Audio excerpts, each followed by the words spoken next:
మహాకుంభమేళ, పుష్కరాలు ఇలాంటి ప్రదేశాల్లో చాలామంది భక్తులు ఒకే దగ్గర ఎక్కువగా గుమికూడి పుణ్యస్నానాలు ఆచరిస్తూ ఉంటారు.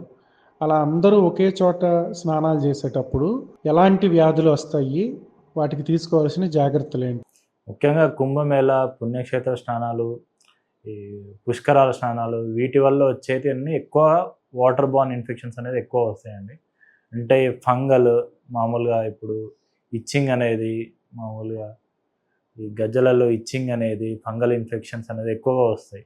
ముఖ్యంగా వాటర్ బార్న్ ఇన్ఫెక్షన్స్ అంటే మనకి hepatitis, viral hepatitis, liver effect అయ్యే అవకాశం ఉంటుంది. వైరల్ స్ప్రెడ్ కూడా ఎక్కువ ఉంటుంది. ఎందుకంటే మనకి ప్రాక్సిమిటీ అనేది పర్సన్ టు పర్సన్ స్పేస్ అనేది తగ్గిపోతుంది.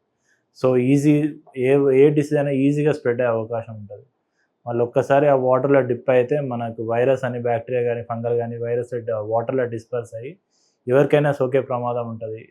ఒక్కసారి నోట్లకు కానీ ఊపిరితిత్తులకు వెళ్ళే అవకాశం ఉంటుంది. సో నంబర్ ఆఫ్ ఇన్ఫెక్షన్స్ అనేది వస్తాయి. ముఖ్యంగా స్కిన్ ఇన్ఫెక్షన్స్, ఊపిరితిత్తులకు సంబంధించిన ఇన్ఫెక్షన్స్ అనేది ఎక్కువగా వచ్చడానికి అవకాశం ఉంటుంది.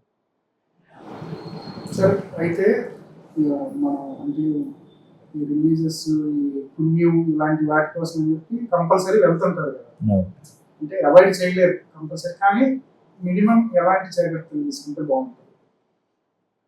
మామూలుగా పుణ్యక్షేత్రాలు వెళ్ళే ముందు మనం బాత్ చేసి తర్వాత వెళ్ళినాక పుణ్యక్షేత్ర స్నానం అయిపోయాక తర్వాత మళ్ళీ ఒక స్నానం చేస్తే కొంచెం వరకు తగ్గియవచ్చు. ఎందుకంటే మన నుంచి వచ్చే డిసీజెస్ మనకు వచ్చే డిసీజెస్ కొంచెం వరకు తగ్గియవచ్చు. ఎందుకంటే as a society we have responsibility of both spreading and avoiding the exposure. So మనకి ఏదైనా దిగే ముందు తర్వాత స్నానం చేసి ఫ్రెష్ అయ్యి చేతులు కడుక్కోవడం, బాత్ చేయడం ఉంటే కొంతవరకు తగ్గించే అవకాశం ఉంటుంది.